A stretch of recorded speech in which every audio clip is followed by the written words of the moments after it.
The mop bucket's wheel let out a thin squeal across the marble at exactly 2:47 in the morning when Eliza Hartwell heard the crying. Rain hammered the floor-to-ceiling windows of Ashford's restaurant, and Manhattan's lights swam behind the sheets of water, blurred into something like molten gold. Eliza paused mid-stroke, chestnut hair yanked back into a messy ponytail. Her gray uniform darkened and damp with sweat after 3 straight hours of scrubbing floors nobody would ever notice. She was paid to be invisible. That was the job. Clock in after midnight when the last wealthy patrons stumbled into their town cars. Scrub, polish, vanish before dawn. No eye contact, no interaction, no existence, only the gleaming marble she left behind. But the crying changed everything. It came from the private dining room at the back of the restaurant. A young woman's voice, broken, terrified, the kind of sobbing that lives in the chest and tears its way out through the throat. Eliza's hands tightened on the mop handle. Every survival instinct she had developed across 20 years of foster homes and invisible jobs screamed at her to turn around, to pretend she heard nothing, to finish her shift and disappear into the rain-soaked streets of a city that had never once noticed her. Eliza moved toward the sound anyway. Her sneakers made no noise on the polished floor. She had learned long ago how to move without being detected, how to exist in the spaces between attention, how to become so small that the world forgot to look for her. The private dining room door stood slightly open. Warm light spilled through the crack. Eliza pressed herself against the wall and peered inside. What she saw stopped her heart. A mahogany table stretched the length of the room. Crystal chandeliers cast golden light across plates that cost more than her monthly rent. At the head of the table sat a man in a charcoal suit so perfectly tailored it seemed painted onto his broad shoulders. Conrad Ashford. She had never seen him this close before. He owned this building, this restaurant, and according to the whispered rumors among the day staff, half of Manhattan's underground economy. Dark hair swept back from a face that belonged on magazine covers, a jaw that could cut glass, eyes that held the peculiar emptiness of a man who had ordered deaths and slept soundly afterward. But it wasn't Conrad who made Eliza's blood freeze. It was the girl on her knees before him, 22, maybe 23, mascara streaking down her cheeks like black tears, her designer dress torn at the shoulder, her hands clasped together in a prayer that no one in this room would answer. A massive man stood behind her. Scarred hands, dead eyes. Derek Cross, head of security. Eliza had seen him once before, smoking outside the loading dock, and something in her gut had told her to never let him see her face. Too late now. Derek's gaze shifted, caught something in his peripheral vision. The silver ice bucket on the sideboard reflected Eliza's terrified face like a funhouse mirror. His voice cut through the girl's sobs like a blade through silk. "We have a witness." Eliza ran. She made it 4 steps before hands grabbed her arms, before the mop clattered to the marble, before she was dragged into that golden room and thrown into a chair across from the most dangerous man in New York City. Conrad Ashford didn't raise his voice. He simply looked at her with those empty dark eyes and spoke 5 words that stopped time itself. "So, you saw everything." Eliza couldn't respond, not because she was afraid. Fear had left her 2 decades ago, burned away in a fire that took everything she loved. She couldn't respond because Eliza Hartwell had not spoken a single word in 20 years. And Conrad Ashford was about to discover that the woman sitting before him carried a silence deeper than any threat he could ever make. If this story already has you hooked, smash that like button and share it with someone who loves a good mystery. Subscribe now and hit the bell, because what happens next will change everything you think you know about silence and survival. Conrad Ashford waited. The room sank into silence, broken only by the steady tapping of rain against the enormous panes of glass outside. The young girl had been taken out through the back door at some point, her sobbing dissolving into the dark hallway as though she had never existed at all. Now there was only Conrad, Derek standing guard at the door, and a slender woman in a gray uniform seated across from him. Conrad leaned forward, his hands laced together on the surface of the mahogany table. He had asked his question. He was waiting for an answer. But this woman, Eliza Hartwell according to the name on her employee badge, only looked at him with eyes that were strangely hollow. No fear, no pleading, nothing at all. Conrad had seen every kind of person in his life. Hard men who folded when they faced him. Large grown men who cried like children when they understood what was coming for them. But this emptiness, this absolute silence, he had never encountered. He decided to try a different approach. In my world, witnesses do not survive. His voice was low, even, as if he were reading a weather report. They disappear. Their bodies are never found. Their families spend the rest of their lives wondering what happened. He paused, watching her for a reaction. There was none. Not a shiver. Not a tear. This is not a threat. This is simply how things work. Eliza still did not speak. Instead, she slowly slipped a hand into the pocket of her uniform. Derek tensed at once, his hand going to his weapon. But what she pulled out was only a small notebook, its leather cover worn and softened with age, and a ballpoint pen. She wrote something on the page, then turned the notebook toward Conrad. My name is Eliza Hartwell, night shift cleaning staff. 3 months. Conrad read the neat lines, then looked up at her. I asked if you can speak, not who you are. Eliza took the notebook back, wrote another line, and showed it to him. I have not spoken in 20 years. For the first time tonight, Conrad Ashford was truly surprised. He sat back straighter in his chair, his sharp black eyes narrowing as if he were trying to read the woman in front of him. 20 years, 2 decades, without a single word leaving those lips. He weighed his next question for a long time before he spoke. You cannot speak, or you do not want to speak, Eliza wrote. Both. Conrad rose from his chair. His shadow stretched across the marble floor as he moved slowly around Eliza, like a predator assessing an opponent. His footsteps barely made a sound. Why did you not scream when they grabbed you? He asked from behind her. Most people would scream. Eliza did not turn her head. She wrote her answer and lifted the notebook so he could read it from where he stood. Screaming means you believe someone will save you. I stopped believing a long time ago. Conrad stopped. He read the line once, then again, and then he stepped around to face her. He looked at her, and this time there was something different in his eyes. No longer the gaze of a hunter measuring prey. It was curiosity, interest, the look of a man who had just discovered a puzzle he could not yet solve. You are either very brave, or you are completely broken, he said slowly. Eliza wrote, What is the difference? A moment passed between them. The rain kept falling outside. The crystal chandelier still cast its warm golden light over this lavish room, but something had shifted in the air. Conrad Ashford, the man who had made an entire city tremble, was looking at this night shift cleaner as if she were the most mysterious creature he had ever met. He was about to say something more when the door flew open. Derek stepped in, his face tight, the calm he usually wore completely gone. Boss, we have a problem. His voice was urgent, a big one. Conrad turned to his head of security, his brows drawing together. The interrogation had been cut short, but he had a feeling the night was nowhere near over, and the silent woman sitting in that chair, somehow, was at the center of it all. Derek didn't wait for permission. He walked straight to the mahogany table and set down a thick brown envelope. Without a word, he opened it and pulled out a stack of photographs, fanning them in front of Conrad like a lethal deck of cards. Conrad looked down at the photos. His brows drew together. Eliza, seated a few steps away, couldn't see what was in them, but she could see the way Conrad's expression changed, from curious to grave, from grave to dangerous. Explain, Conrad ordered. Derek pointed to each photograph. Someone has been taking pictures of her for the past 3 weeks. Different locations, different times. He pushed the photographs closer to Conrad. Her apartment above the Chinese takeout place in Chinatown, the corner grocery, the subway station, and here, he tapped a photo with his finger, the back door of our restaurant, different angles, different days. Conrad picked up one of the photographs and studied it closely. In every single one, Eliza's face was circled in red ink, as if someone were marking a target. Before tonight, Conrad said, his tone not a question. Derek nodded. Before she saw anything in this room. Conrad turned to look at Eliza, and for the first time since she'd been dragged in here, she reacted. Her eyes widened. Her hand clenched the notebook so hard her knuckles blanched white. She wasn't afraid of Conrad. She was afraid of something else. Something from the past. Conrad slid the photographs toward her. Eliza looked down, and her heart seemed to stop for the second time tonight. One photograph showed the window of her apartment. The angle was from the building across the street. Through the thin curtain, you could make out her silhouette lying on the bed. Someone had watched her while she slept. Someone had known everything about her life, and she had never known. You are not an accidental witness, Conrad said slowly, each word placed as if he were fitting pieces into the right slots. You are the target. He stood and stepped closer to her.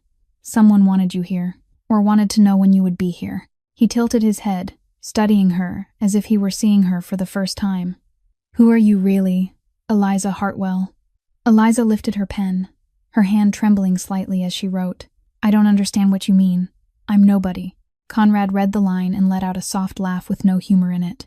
Nobody gets photographed for 3 weeks. He turned to Derek. "Where was she before she worked for us?" "We're checking," Derek replied. "Her personnel file shows she's worked in at least 12 places over the last 10 years. Never more than 6 months anywhere. No friends, no family listed, no social media footprint. She's like a ghost." Conrad nodded, as if it confirmed something he had already suspected. He looked back at Eliza. "You'll stay with me until I know who's hunting you." "And why?" Eliza wrote quickly and held the notebook up to him. "I am not your prisoner." "No," Conrad answered, his voice smooth as velvet but hard as steel. "You are my guest. It's just that my guests are not allowed to leave." Before Eliza could protest, Derek spoke again. "One more thing, boss." He pulled a sheet of paper from the envelope. "We traced the source of these photographs. The person watching her has ties to a private security company, the biggest on the East Coast." He laid the paper on the table. "Blackwell Security Solutions." The sound of the pen hitting the marble floor rang out in the silence. Eliza had dropped it without realizing. Her hands shook. Not the faint tremor from before. This was violent, as if that name had struck something deep inside her. A buried memory she couldn't reach. Blackwell. She knew that name. She couldn't remember from where, couldn't remember why. But her body remembered. Her body was screaming a warning in every way it knew. Conrad watched her reaction, his sharp black eyes taking in every detail. "You know that name." Not a question. Eliza wanted to shake her head, wanted to deny it, but her trembling hands had already betrayed her. There was something in her past, something she had buried so deeply she had forgotten it existed, and now it was finding its way back. 4:30 in the morning, and the rain was still falling without pause over the streets of Manhattan. Conrad led Eliza down into the parking garage by way of a service stairwell she hadn't even known existed in all her 3 months working here. The car waiting was a black sedan, its windows so heavily tinted that you couldn't see anything from the outside, and what caught Eliza's attention most was that it had no license plates. Derek opened the rear door for her, and Conrad slid in on the other side. No one spoke as the car left the garage and merged into the thin, late-night traffic. Eliza stared out the window, raindrops running down the glass like tears.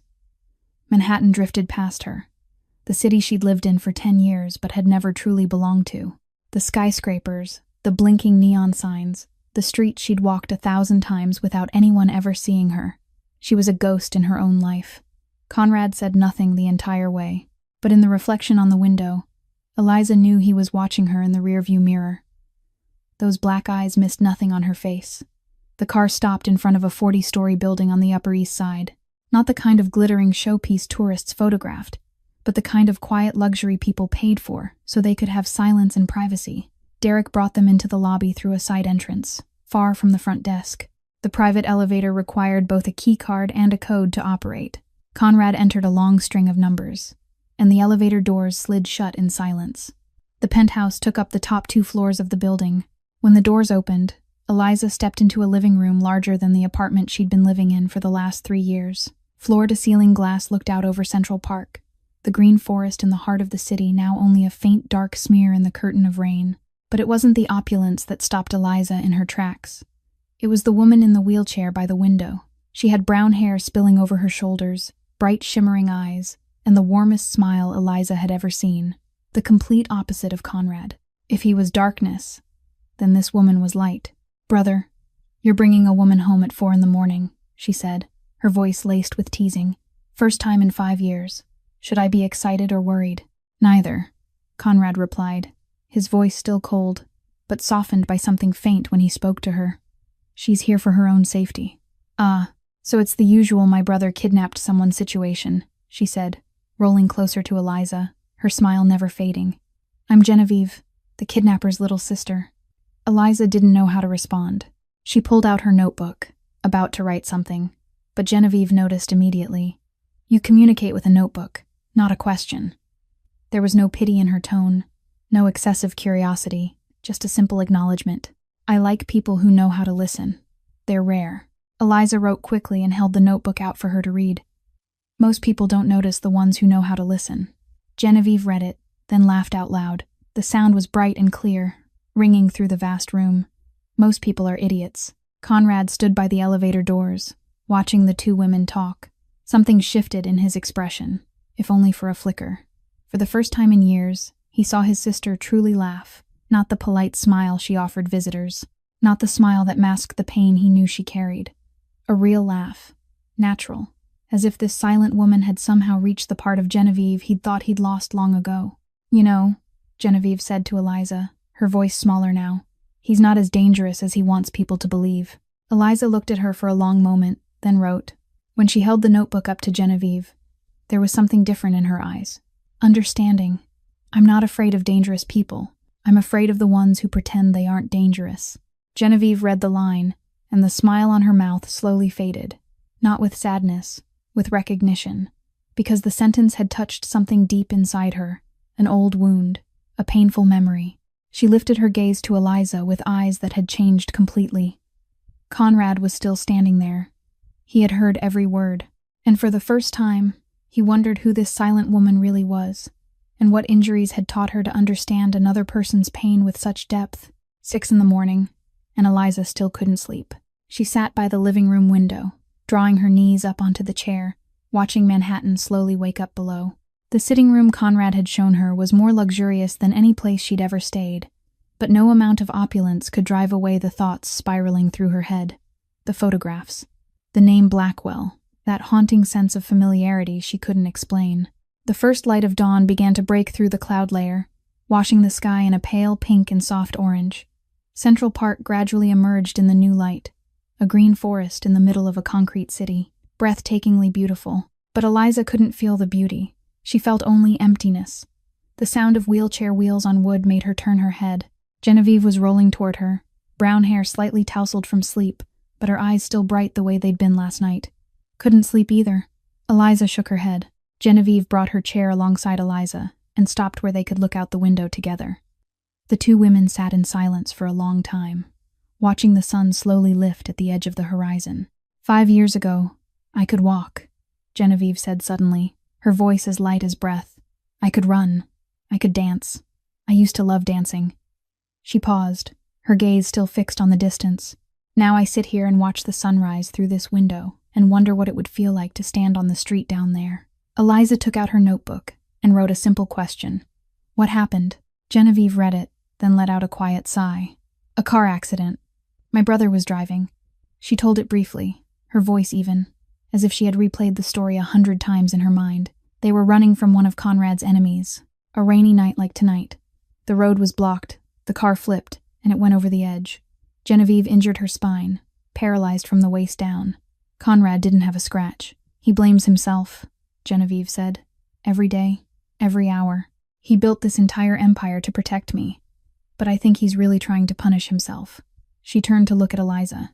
He thinks if he's strong enough, rich enough, powerful enough, no one will ever be able to hurt me again. But I don't need him strong. I just need my brother back. Silence stretched between them. Eliza looked down at the notebook in her hands, the pen resting on the blank page. She didn't know what had pushed her. Maybe it was the sincerity in Genevieve's voice. Maybe it was the way she shared her pain without demanding anything in return. Maybe it was simply that, after 20 years, Eliza was too tired to carry the weight alone. She wrote. Her hand trembled slightly. I lost my voice when I was 7. Genevieve read the line but didn't speak. She didn't press. She didn't pry. She only waited. That patience, that respect for another person's space, made Eliza keep writing. In a fire. My parents died. Genevieve drew a deep breath, but stayed quiet.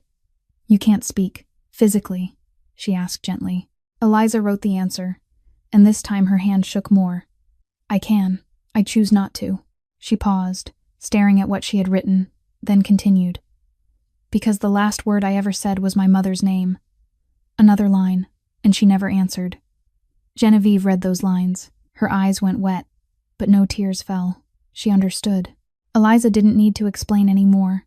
She understood what it meant to call someone's name in desperation and receive only silence in return. No one spoke. Genevieve reached out and took Eliza's hand. Her hand was warm, soft, and she squeezed gently, like a promise that didn't need words. The two women sat there, one who had lost her legs, one who had lost her voice, watching the sunrise in silence. Golden orange light poured into the room, pushing back the darkness of the long night. And in the hallway behind them, Conrad Ashford stood in the shadows and had heard every word. He had come to check on Genevieve the way he did every morning, but he stopped when he heard their conversation. Those cold black eyes held something different now. Pain, understanding, or maybe the realization that the silent woman carried wounds no less deep than his sister's. He left without a sound, leaving the two women in the dawn light, but that image, their hands clasped tightly together, would remain in his mind for a long time. That same afternoon, Conrad summoned Eliza into his office. The room sat on the upper level of the penthouse, 3 walls made of glass looking out over the city. The remaining wall covered from end to end with books and files. Derek was already waiting, a thick packet of documents in his hands. Eliza sat in the chair across from Conrad's desk, feeling as if she were stepping into another interrogation. But this time, she wasn't a suspect. She was a subject. "Report," Conrad ordered Derek. Derek opened the file.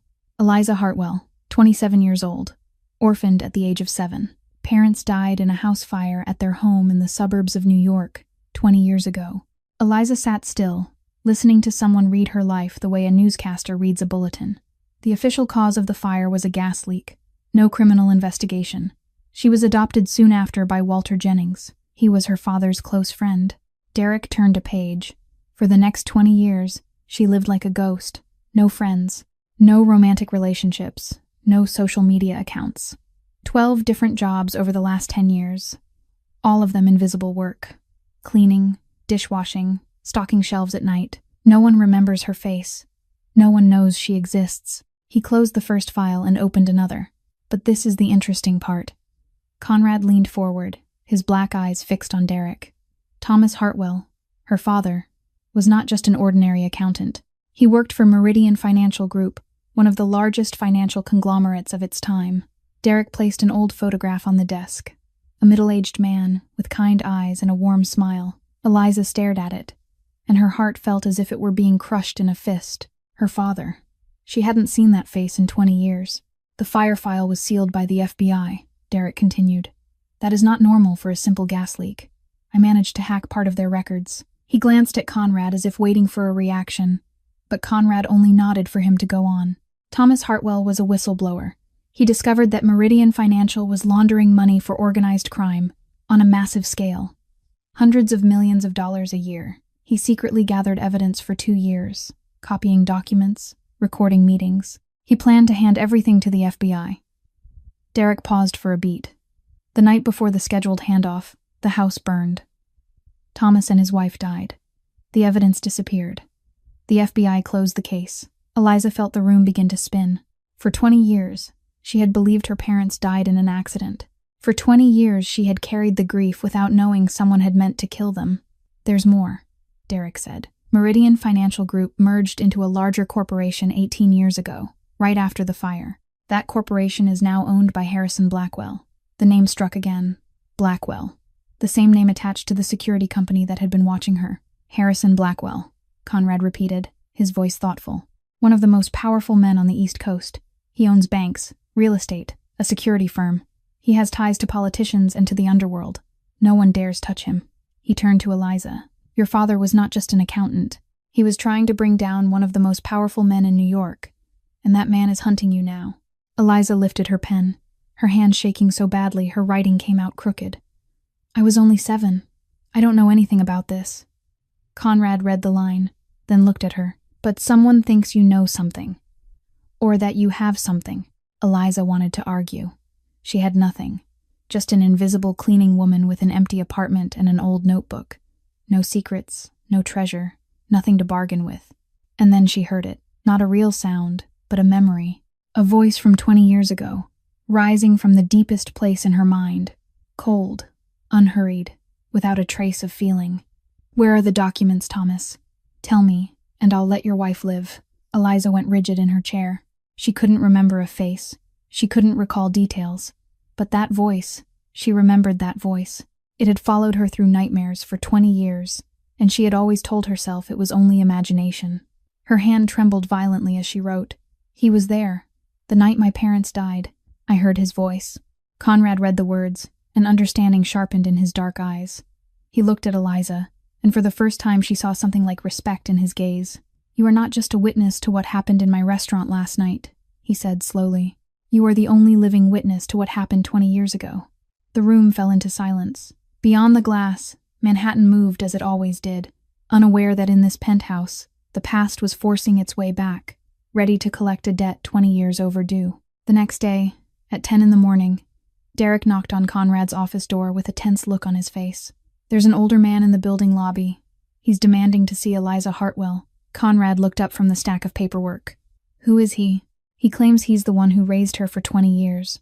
Walter Jennings." The name made Conrad pause. The close friend of Eliza's father. The man who had taken her in after the fire. "Bring him up." 10 minutes later, the elevator doors opened, and a man stepped into the penthouse. Walter Jennings looked exactly like the file described. 58 years old, salt and pepper hair, a kind face lined with the wrinkles of someone who worries too much. He wore an old jacket with the shoulders rubbed thin, looking more like a retired teacher than anything suspicious. Eliza stood by the window when she saw him, a familiar face in a sea of strangers, the only person who had been there after the tragedy, the man who had given her a roof when she had nothing left. "Eliza, my dear." Walter hurried toward her, his eyes going wet. "I've been looking for you everywhere. When you didn't come home, I was scared to death." Eliza took out her notebook and wrote quickly, "I'm safe, Uncle Walter." Walter read the line, then lifted his gaze to Conrad, who stood a few steps away, black eyes watching everything. "Safe?" Walter asked, his voice sharpening suddenly. "With this man." He turned to face Conrad. "I know who you are, Mr. Ashford. I know what you do." "Then you also know she's safer here than anywhere else," Conrad replied, his voice perfectly steady. "She isn't safe anywhere near your world," Walter all but snarled. "She's an innocent child. She has nothing to do with what you do." Conrad didn't react to Walter's anger. Instead, he watched. Something was off about this man. Not the way he spoke, the worried words, the gestures of concern, but the way he looked at Eliza, not like a father terrified of losing his child, like someone terrified of losing control, as if Eliza were a possession slipping from his hands. "Someone has been watching Eliza," Conrad said abruptly. "For the last 3 weeks. Do you know anything about that?" Walter's reaction made Conrad certain his instinct was right. The man went pale. Not the shock of someone hearing this for the first time, but the panic of someone who knew exactly what was happening. "Watching." Walter stammered. "Who? Why?" "Blackwell Security Solutions." Conrad studied every flicker on Walter's face. "Do you know that name?" Walter swallowed. "No, I don't." He lied. Conrad knew it. Eliza knew it too. She looked at the man who had raised her for 20 years, and for the first time she saw cracks in the mask he wore. Walter turned to Eliza, his voice urgent. "You have to come with me. Right now. I know a safe place. I've protected you for 20 years. Eliza didn't move. She wrote slowly, her eyes never leaving Walter's face. "I want the truth first. About my parents." Walter froze as if she had slapped him. "The truth. Your parents died in a fire. That's all." Eliza wrote again. "No, that's not all. And you know it." Silence stretched between them. Walter stared at Eliza, then at Conrad, then back at Eliza. Something shifted in his eyes. Panic gave way to calculation. "Don't dig into the past, Eliza," he said, his voice dropping lower. "Some things should stay buried." Without waiting for an answer, he turned his back and stepped into the elevator. The doors closed. He was gone. The room stayed silent until Derek's phone buzzed. He looked at the screen, then at Conrad, his expression hardening. "He made a call the second he walked out of the building," Derek said. "To whom?" Conrad asked, even though he already knew the answer. "Harrison Blackwell's private number." Eliza couldn't breathe. The room seemed to spin. The man who had raised her for 20 years. The man who had given her a home. The only person she had trusted in this life. He was calling the man who might have killed her parents. Conrad didn't give Eliza time to absorb what had just happened. He stepped in front of her, his voice sharp as a blade. "Walter Jennings contacted Harrison Blackwell within 60 seconds of leaving this building. The man who raised you has ties to the man who may have killed your parents." Eliza didn't want to believe it. 20 years. Uncle Walter had been there for 20 years. He had taught her how to cook. Sat beside her when nightmares tore her awake. Been the only person in the world who seemed to care whether she existed. But her body knew it was true. The way he had gone white when he heard the name Blackwell. The way he had tried to drag her away immediately. The way he had said, "Don't dig into the past," with a desperation that slipped through his mask. And then the memory hit. Not slowly, like mist lifting, like a tidal wave, hurling her back to the night that had rewritten her life 20 years ago. 7-year-old Eliza woke in the middle of the night to the smell of smoke. Her throat burned, her eyes stung. She ran into the hallway and looked down the stairs. Fire. The flames had swallowed the entire lower floor, orange and red tongues licking up each step like hungry monsters. Her mother's screams tore out of the master bedroom. Her father's voice followed, raw with terror and desperation. "Run, Eliza. Find Uncle Walter. He's waiting outside." The little girl didn't understand. Why would Uncle Walter be waiting outside in the middle of the night? Why wasn't her father running with her? But she obeyed. She raced down the back service stairs, the staircase for the staff that her father had taught her to use in an emergency.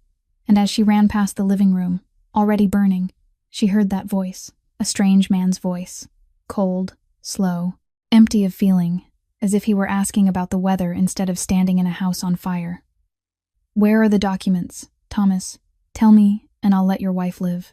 Her mother's sobbing, the desperate broken sound of someone who knew death was coming. Her father's voice, shaking but still hard. "I will never." And then silence. A silence more terrifying than the screams. Only the roar of fire remained, like a wild animal. Little Eliza burst out through the back door, and Walter was already there, exactly as her father had said, as if he knew precisely which door she would come through, and when. "Come with me, sweetheart." Walter lifted her into his arms, his voice gentle. "Everything will be all right." Little Eliza looked back at the house. The flames had taken everything. The window of her parents' bedroom burned like hell itself. And she did the one thing she would regret for the next 20 years. She called out, "Mother." Her voice split the darkness, the hopeful cry of a child who still believed her mother would answer. But no one answered. Only fire, only silence. That was the last word Eliza Hartwell spoke for 20 years. She snapped back into the present, breathing hard. Conrad was watching her, black eyes missing nothing. She trembled, but she didn't cry. Her tears had run dry a long time ago. Derek spoke, his voice low and grave. "I dug up more on Walter Jennings." He set a file down on the desk. He was Thomas Hartwell's colleague at Meridian Financial. They worked in the same office. Thomas trusted Walter, gave him a task. If anything happened, protect Eliza. Derek paused for a beat. But Walter betrayed him. He told Blackwell about Thomas's plan. He knew about the attack ahead of time. That's why he was outside the house that night, waiting to pick Eliza up. Every word Derek said landed like a knife in Eliza's chest. Walter was paid to keep watch over you for the last 20 years. His job was to make sure you never remembered, never searched for the truth. Every time you showed signs of wanting answers about the past, he shut it down.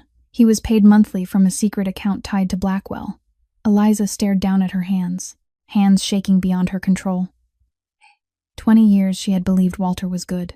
20 years she had been grateful he rescued her, raised her, gave her a home. 20 years she had been raised by the man who helped kill her parents.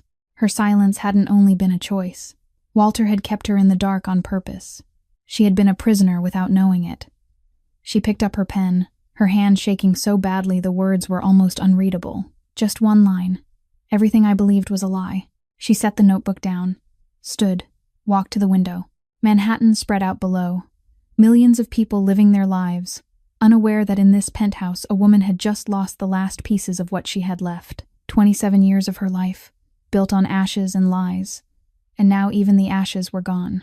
That night, Eliza sat alone in the room Conrad had assigned to her. She didn't turn on the lights. Only the city's glow beyond the glass slipped inside, painting faint, blurred streaks across the floor. She sat on the bed with a pillow pressed tight to her chest, staring into the empty space in front of her without truly seeing anything. Everything she had believed was real was a lie. The man she had called Uncle Walter for 20 years, the man who taught her how to tie her shoelaces, the man who sat beside her bed on the nights she woke from fire-soaked nightmares, the only person in the world she thought cared about her, was the one who had betrayed her father, the one who sold her family to a killer, the one who was paid to watch her the way you watch a prisoner. 20 years of silence. She had always thought it was her choice, a way to protect herself, a way not to face the pain. But now she understood that the silence had been part of the plan too. Walter had kept her in the dark, making sure she never asked, never searched, never remembered. She had trusted the wrong person her entire life. And if Walter was a liar, then what else was real? What was left of her memories of her parents besides the fragments Walter had allowed her to keep? Who was she if everything she knew about herself had been built on someone else's deception? Tears began to slide down her cheeks, for the first time in so many years. Not in sobs, not with sound, only quiet tears, falling as if her body had forgotten how to cry out loud since the night that changed everything. She cried in silence, the way she had lived in silence for 2 decades. A soft knock startled her. Before she could react, the door opened. Conrad stepped in, his shadow dark against the spill of hallway light. He carried 2 glasses of water and said nothing as he sat in the chair across from her bed. Silence stretched between them. Conrad didn't ask if she was okay. That would have been a foolish question, and they both knew it. He didn't offer hollow comfort like everything will be fine or I know how you feel. He simply sat there, in the dark, with her. Strangely, his presence made her feel less alone than any words could have. The night of the accident, I thought Genevieve was going to die, Conrad said suddenly, his voice low and distant, like he was speaking to himself more than to her. I sat in the hospital for 3 days. No food, no sleep, just staring through the glass of the intensive care unit and praying to a God I didn't even believe was real. He paused, his black eyes turned toward the window, and I made myself a promise that I would become strong enough that no one could ever hurt the people I love again. I built all of this. He lifted a hand in a small gesture, because of that promise. But do you know what I learned? Eliza looked at him, waiting. Power doesn't protect anyone. It only changes the kind of threat you have to face. More silence. Then Conrad turned and looked at her directly. Harrison Blackwell destroyed your life. Walter Jennings betrayed your father. I can't change what happened, he said slowly, but I can help you find justice. Eliza took the notebook from the bedside table and wrote in the darkness. Why? I'm nothing to you. Conrad read the line in the dim light from the window. He was quiet for a long time, long enough that Eliza thought he wouldn't answer. Because I know what it feels like to be unable to protect the people you love, he finally said. And I don't want anyone to go through that alone. Not anymore. Eliza looked at Conrad in the dark. For the first time, she saw the human being behind the Mafia boss, behind the cold eyes and the expensive suit. He carried wounds, too. He carried guilt. He was lonely in his own way. 2 strangers sitting in the dark, each of them holding scars the world couldn't see. She wrote slowly, You're not a monster. Conrad read it and let out a quiet laugh without humor. You don't know what I've done. Eliza wrote again. I know you love your sister. Monsters don't know how to love. This time Conrad didn't laugh. He looked at her for a long moment, his black eyes unreadable. Then he stood and walked to the door. Before he left, he turned back. Rest. Tomorrow we'll find answers. Eliza wrote quickly and lifted the notebook. Thank you. Conrad looked at the words, then at her. Don't thank me yet. The hardest part hasn't even begun. He stepped out and closed the door. Eliza sat alone in the dark, but this time, she didn't feel as alone as she had before. The next morning, Derek knocked on Conrad's office door with the face of a man who'd just struck gold. I've got new information. About her father. Conrad motioned him in. Eliza was already seated on the sofa, her notebook resting on her lap. Derek spread a file across the desk. Thomas Hartwell left something behind before he died. In the sealed FBI records, there's a mention of a letter he wrote to his daughter, stored in a safe place. He pointed to a line in the document. That safe place is your grandmother's grave, at Holy Cross Cemetery in Brooklyn. Derek looked at Conrad. He hid something there. The FBI never found it. Eliza felt her heart begin to race. Her father had left something for her. After 20 years, a piece of him still existed somewhere, waiting for her to find it. Before anyone could say another word, Conrad's phone rang. An unknown number. Conrad stared at the screen for a long moment, then put it on speaker. Mr. Ashford. The voice that filled the room made Eliza go rigid. A man's voice, gentle and warm, like a grandfather telling a child a bedtime story. But Eliza knew that voice. She would never forget it. I believe you're holding something that belongs to me. Conrad didn't flinch. I don't know what you're talking about. The Hartwell girl. The voice stayed wrapped in that terrifying warmth. She isn't your concern. Return her to Walter, and all of us can pretend none of this ever happened. And if I don't, Harrison Blackwell gave a soft chuckle, a sound like dry leaves whispering. "I've been in this business for 40 years, Mr. Ashford. I've watched empires rise and fall. Yours is still very fragile. Think carefully." The click of the call ending rang out. Silence settled over the room. Eliza's hand shook as she wrote in her notebook, the letters crooked because her fingers couldn't steady themselves. "That's him. That's that voice." She held the notebook up, eyes haunted. The voice from the night of the fire. "Where are the documents, Thomas?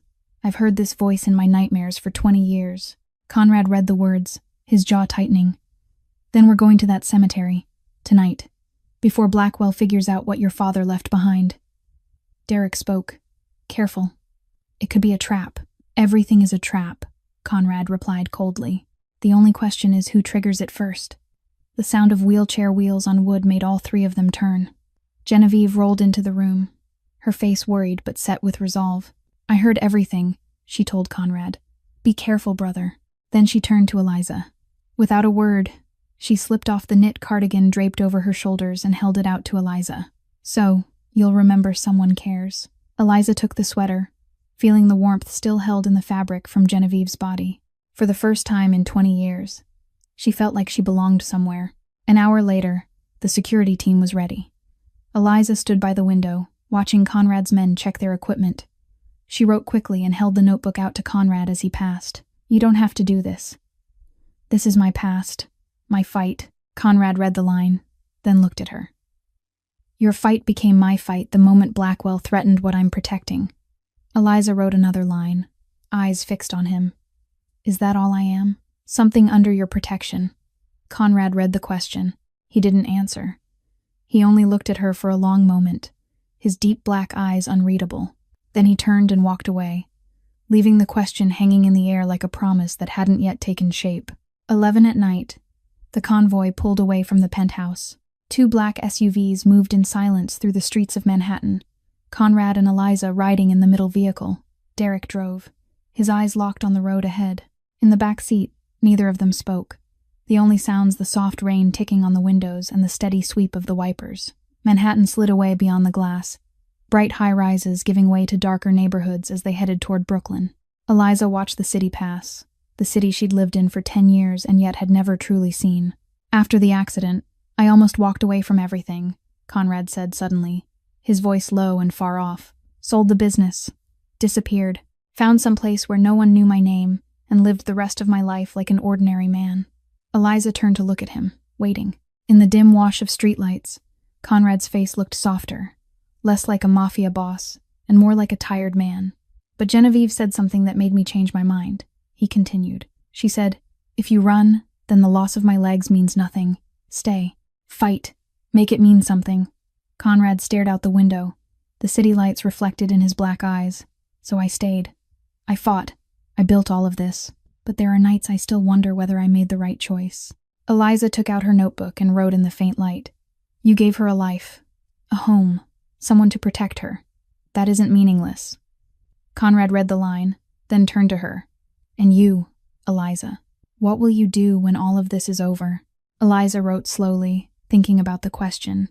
"I don't know. I've never thought that far ahead. Surviving has always been enough."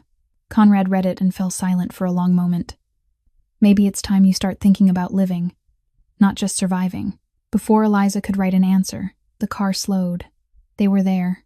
Holy Cross Cemetery rose out of the darkness. Its old iron gates rusted, rows of black trees on either side like mute sentries. Derek spoke abruptly, his voice tight. "Boss, we've got a problem." He pointed ahead. A vehicle was already parked inside the cemetery, its headlights off, but silhouettes still moved around it. Conrad leaned forward, eyes narrowing. "Stop the car." They halted about 50 meters from the gate. Through the windshield, Eliza could see a man standing beside a grave, held tight by 2 men dressed in black. Her heart seemed to stop when she recognized him. Walter Jennings. His hands were bound in front of him. His face was bruised, one eye swollen shut. He'd been beaten. Walter wasn't here by choice. Blackwell had taken him and forced him to lead the way to this place. Derek swore under his breath. "It's a trap. Blackwell knows we're coming." "Then we'll give him what he wants," Conrad said coldly. "A meeting." He opened the car door and stepped out. Eliza followed, not waiting for anyone's permission. The night air cut cold against her skin, the smell of damp earth and rotting leaves filling her lungs. Walter saw her. His eyes widened, heavy with guilt and fear. He tried to say something, his lips moving as if he were pleading. "Eliza, you have to." One of the men in black drove a fist into his stomach. Walter doubled over, a pained groan tearing into the cemetery's hush. And then Eliza heard it. The sound of engines. Not one, many, coming from every direction. Headlights flared to life, sweeping across the cemetery like search beams, lighting up the rows of gravestones and turning the darkness into a false daylight. They were surrounded. 5 black SUVs rolled to a stop, sealing off every exit from the cemetery. Doors opened in unison, men in black suits stepping out and moving with the precision of people who'd been trained well. They surrounded Conrad, Eliza, and the small security detail within seconds. Derek's hand went toward his weapon, but Conrad signaled him to stop. They outnumbered them 3-1. This wasn't the moment for a reckless move. The final vehicle was larger and more elegant than the rest, gliding slowly into the cemetery, a gleaming black Rolls-Royce, the kind of car meant for men who had the money to buy the world and the power to keep it. The door opened. A man stepped out. Harrison Blackwell. He didn't look like what Eliza had imagined. 65 years old, hair silver as pure metal, combed back from his forehead, a kindly face, lined with age, a warm smile like a grandfather about to take his grandchild to the park on a Sunday morning. He wore a gray cashmere coat, looking more like a retired success story than the man who had ordered her parents killed, but his eyes gave him away, cold, gray, not a shred of humanity. The eyes of someone who had ordered hundreds of deaths and still slept soundly every night, a monster hiding behind a grandfather's face. Harrison walked closer, both hands tucked into his coat pockets with an ease that made it feel like he was strolling through a park instead of standing in a cemetery near midnight. "Eliza Hartwell," he said, his voice still warm in a way that made skin crawl. "Thomas's daughter. At last we meet properly." Eliza stood tall, not stepping back even though every instinct inside her was screaming at her to run. This was the man who had killed her parents. This was the voice that had lived in her nightmares for 20 years. And now he was standing in front of her, less than 10 paces away. "You look so much like your mother," Harrison went on, gray eyes sweeping over her face. Margaret had eyes like that too, full of stubbornness, full of fire. He sighed as if mourning something. "Such a shame. She could have lived if your father had cooperated." Conrad stepped up beside Eliza, his shoulder brushing hers like a protective wall. "She doesn't know anything. Let her go." Harrison turned his attention to Conrad, the warm smile never leaving his mouth. "Conrad Ashford. The little king of a little kingdom," he said, contempt wrapped in polite tone. "You think you can protect her from me? I was destroying men like you before you were even born." Conrad didn't flinch. "What do you want?" "What I've always wanted." Harrison looked back at Eliza. "Your father was a fool, Eliza. He could have been rich. He could have lived a long, comfortable life. But he chose to betray me, to steal my documents, to threaten everything I built." His gray eyes chilled another degree. "And now, 20 years later, you're making the same mistake. Where is the evidence, Eliza? I know Thomas hid it somewhere before he died." Eliza lifted her notebook, her hand trembling but her writing still clear. She held it high so Harrison could read. "I was only 7. Harrison read the line and gave a soft laugh. "But you aren't 7 anymore. And your father was a smart man. He wouldn't hide something important without telling someone." He tilted his head, studying her like prey. "That someone is you." Harrison glanced toward the grave where Walter was kneeling, still pinned by 2 men. "That's your grandmother's grave, isn't it? I know Thomas hid something there." He looked back at Eliza, the warm smile still on his lips, but his voice turning to ice. "Open it. Show me what Thomas left behind." He flicked his gaze toward Conrad. "Or I'll start taking Mr. Ashford apart piece by piece until you cooperate." The tension climbed with every second. Eliza counted quickly in her head. Harrison's men outnumbered Conrad's by 3-1. Derek and the others formed a tight circle, completely overwhelmed by the sheer numbers. Every way out had been cut off. Walter knelt on the ground a few meters away, trembling like a leaf in the wind. Blood from the wound on his face dripped onto the wet grass. He looked at Eliza with eyes full of guilt, as if he wanted to say something but didn't dare open his mouth. Conrad stood in front of Eliza like a living shield, his shoulders rigid, his hand ready to reach for a weapon even though he knew it would be suicide. Harrison stood about 10 paces from them, waiting with the calm patience of a hunter who knows the prey has nowhere left to run. "I'm not an unreasonable man, Eliza," Harrison said, his voice still warm in a way that felt vile. "Give me what your father hid, and everyone walks out of here tonight. You can go back to your invisible life, mopping floors, pretending you don't exist." He tilted his head, gray eyes settling on her with something that looked like counterfeit pity. "Isn't that what you've always wanted? To be left alone?" Conrad snarled. "She said she doesn't know." "She's lying," Harrison replied without the slightest wavering. "Or she hasn't remembered yet. But that grave holds the answer. I'm certain of it." He turned to Conrad, the smile still on his lips but his gaze turning to ice. "You have two choices, Mr. Ashford. Step aside and let her open that grave. Or watch your men die one by one until she decides to cooperate." A heavy silence settled over the cemetery. Conrad turned to Eliza, dark eyes full of concern he didn't bother to hide. Eliza looked toward her grandmother's grave. 20 years. Her father had hidden something here 20 years ago, and now it was the only thing that might save them, or kill them. She lifted her notebook and wrote fast. "Let me try." Conrad read it and shook his head. "Eliza." She wrote another line, her eyes locked on his. "This is the only way. Trust me." A moment passed between them. Conrad stared at her, and Eliza could see the battle playing out behind his eyes. Finally, he gave a nearly imperceptible nod and stepped aside. Eliza walked toward the grave, feeling every pair of eyes drilling into her back.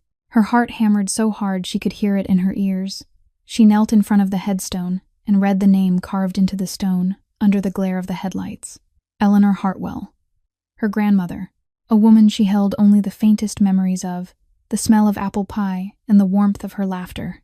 Eliza's hands searched beneath the stone base, fingers feeling along the seams and gaps. She didn't know what was here.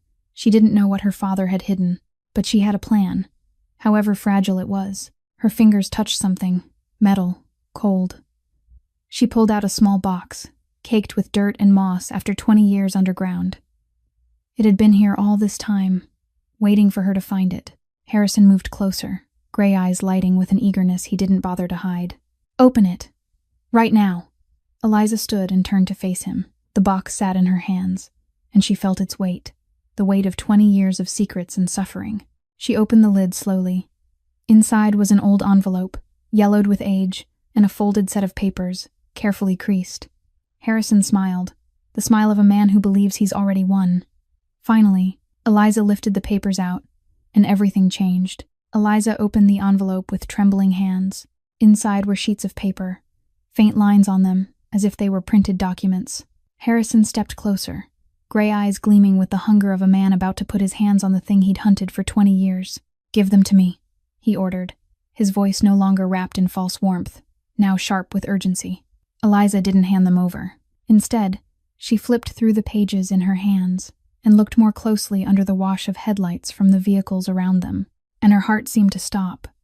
They weren't documents, they were blank pages. Dozens of completely blank sheets, not a single word on any of them. But at the bottom, separated from that useless stack, lay a handwritten letter. The familiar script made her eyes burn. Her father's handwriting. Harrison snatched the papers out of Eliza's hands before she could react. He turned them over one by one, his gray eyes widening more with each blank page. Blank, blank, blank, nothing. "What is this?" he roared, the kindly mask gone in an instant, replaced by unhinged fury.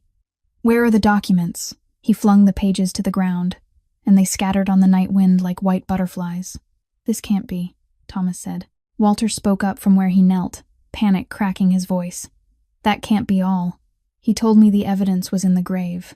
Harrison spun toward Walter, his face flushed with rage. He didn't look like a gentle grandfather anymore. He looked like the true monster inside him had finally stepped into the light.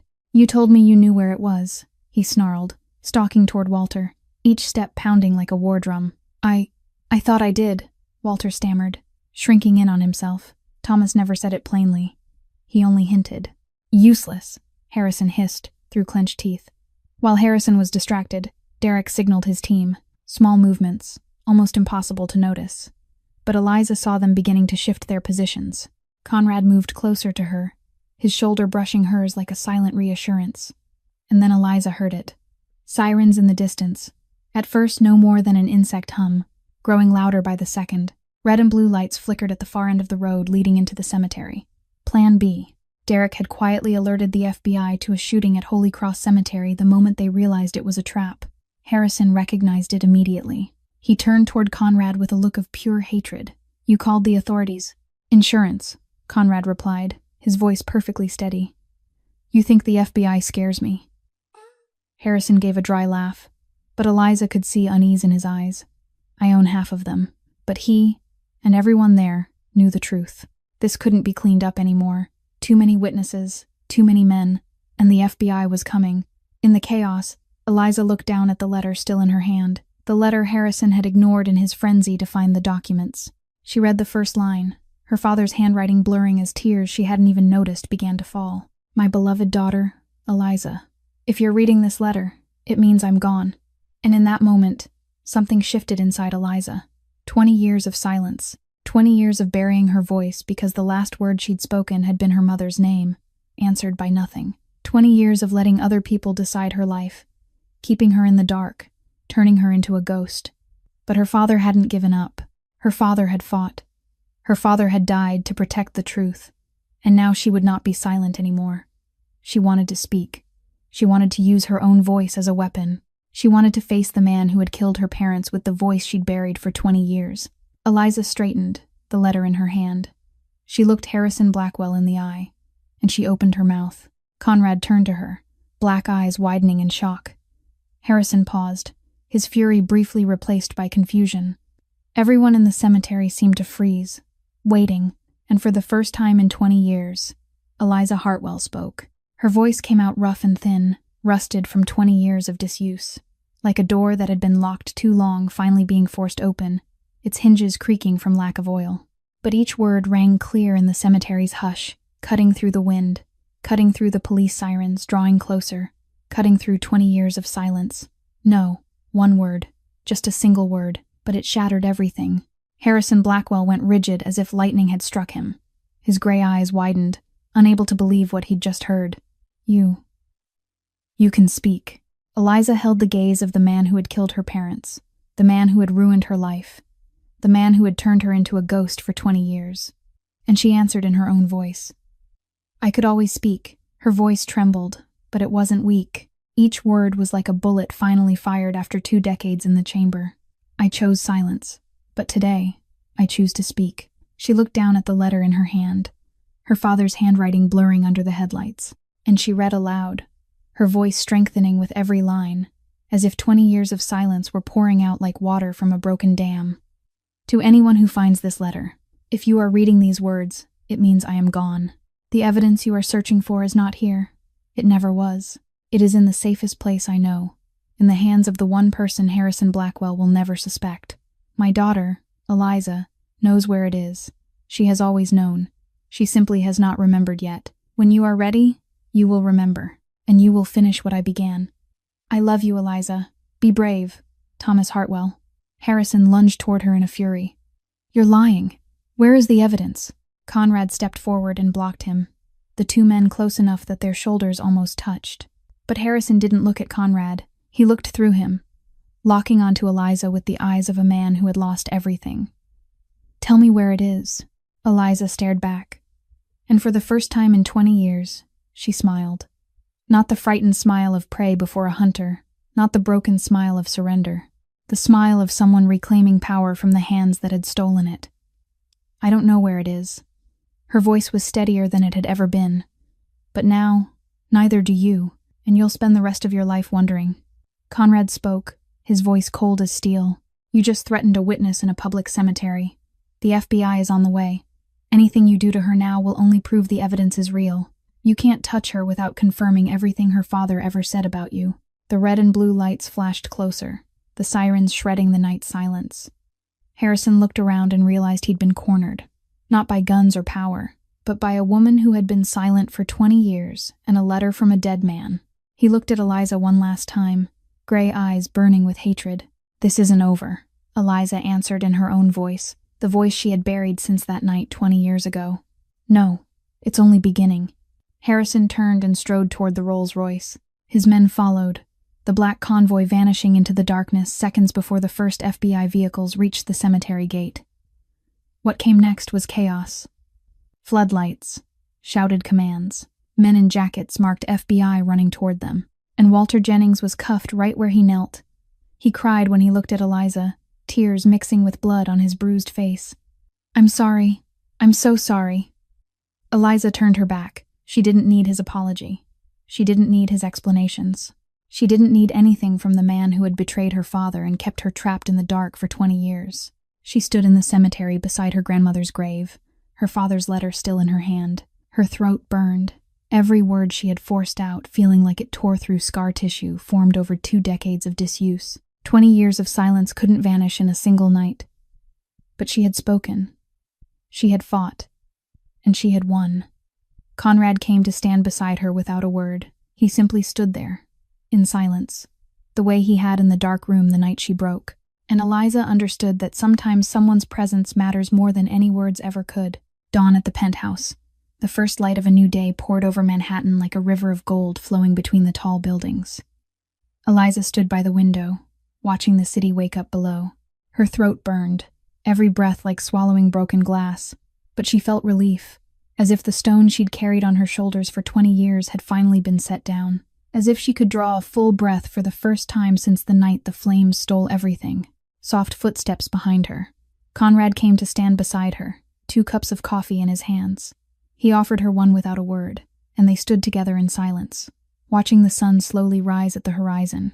Central Park shifted from gray to green as the light spread. The first cars began to move along the streets below. The city was waking up, unaware that last night, in a cemetery in Brooklyn, a woman had found her voice again. Eliza took out her notebook and wrote slowly because her voice needed rest. "What happens now?" Conrad read the words, then looked out the window. "The FBI will investigate Blackwell. Your father's letter and Walter's testimony are enough to reopen the file. It won't be quick. Men like Blackwell have layers of protection, but the walls are starting to crack." He paused for a long time before he continued. "As for you, you can go anywhere now. A new identity, a new city, a life where no one knows your past. I have the resources. I can make you disappear." Eliza wrote, her eyes still on the view outside. "Is that what you want? For me to disappear?" Conrad didn't answer right away. He set his coffee down on the windowsill and turned to face her. For the first time, Eliza saw something different in those black eyes. Not the coldness of a mafia boss. Not the curiosity of a man solving a puzzle. Something softer. Something vulnerable. "Or you can stay," he said. "Not as a witness. Not as someone I protect. But as someone I want beside me." Eliza wrote, "Why?" Conrad was quiet for a long time, as if searching for the right words. "Because you understand silence. You understand loss. And you're the first person in a long time who looked at me and didn't see a monster." Eliza looked down at the notebook, the pen resting on the page. She thought about the last 20 years, about her invisible life, about empty rooms and jobs where no one remembered her face. Then she wrote, "You asked me why I didn't scream. Because screaming means believing someone will save you. I stopped believing a long time ago." She paused, then wrote again. "Last night I screamed. I spoke. I used my voice. Maybe I'm ready to believe again." The sound of wheelchair wheels on wood broke the moment. Genevieve rolled into the living room, a wicked grin on her lips. "Finally, the 2 of you stopped staring at each other like you don't know what to do. I was starting to think I'd have to write a script for you." All 3 of them laughed, a rare sound in a penthouse that was used to silence. Eliza looked out over Manhattan, the city that had ignored her for 20 years. The towering buildings, the crowded streets, the unfamiliar faces. All of it had once been a backdrop for her invisible existence. But now everything felt different. She had survived by becoming invisible. Now she would learn how to live by being seen. One wrong night at the wrong restaurant had changed everything. It revealed that her parents had been murdered, not lost to an accident. That the man who raised her for 20 years was the one who betrayed her father. That her silence was not weakness, but the strongest weapon she possessed. And it also gave her something she had never dared to expect. A future, a place to belong, and maybe someone worth finding her voice for again.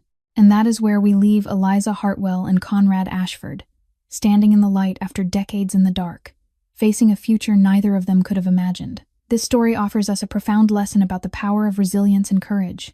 Sometimes the deepest wounds aren't on the body, but in the soul. And healing isn't forgetting the past, it's facing it and choosing to move forward. Eliza was silent for 20 years, but that silence wasn't weakness. It was how she survived, and when she was ready, she used her own voice as a weapon to reclaim justice. In real life, we can face moments that make us want to shrink back, to become invisible to avoid pain. But remember that sometimes the person who understands us most is the one we least expect, and your survival doesn't define who you are. The way you rise after you fall is what truly shapes you. If this story touched your heart, please tap the like button and share it with the people you love. Subscribe to our channel and turn on notifications so you don't miss more moving stories every day. We'd love to know how you feel about Eliza's story. Will she fully find her voice again? Will Harrison Blackwell face justice? And will Eliza stay with Conrad? Leave a comment below and share what's in your heart. Every comment is a precious encouragement that helps us keep bringing you meaningful stories. Thank you for staying until the very end. The time you spent listening to this story truly means a great deal to us. We wish everyone watching this video good health, a happy life, and peace every day. Remember that hardship doesn't define you. Your survival does. And sometimes the people who understand us most are the ones we never expected. Goodbye, and we'll see you in the next video.